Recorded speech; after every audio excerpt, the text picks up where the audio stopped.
Champions trophy 2025-এর প্রথম wicket শিকার করেছেন একজন লেগ স্পিনার। অসাধারণ এক দ্রুতগতির গুগলিতে নিউজিল্যান্ডের ওপেনার ডেভন কনওয়ের স্টাম্প উপড়ে ফেলেন পাকিস্তানের নবাগত লেগি আবরার আহমেদ। প্রথম আইসিসি ইভেন্টে নামার আগে খেলেছেন মাত্র 7 ওয়ানডে।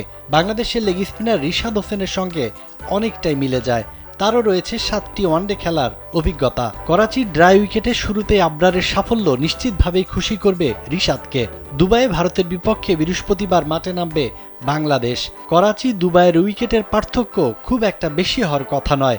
রিশাদ যদি সুযোগ পান তাহলে তিনিও দেখাতে পারেন আবরারের মতোই ঝলক।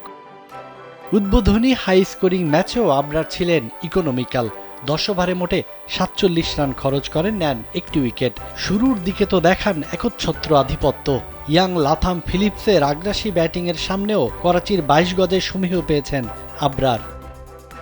গত বছর টি-20 বিশ্বকাপে 7 ম্যাচে দেশের হয়ে সর্বোচ্চ 14 উইকেট নিয়ে রিশাদ প্রমাণ দিয়েছেন আগেই।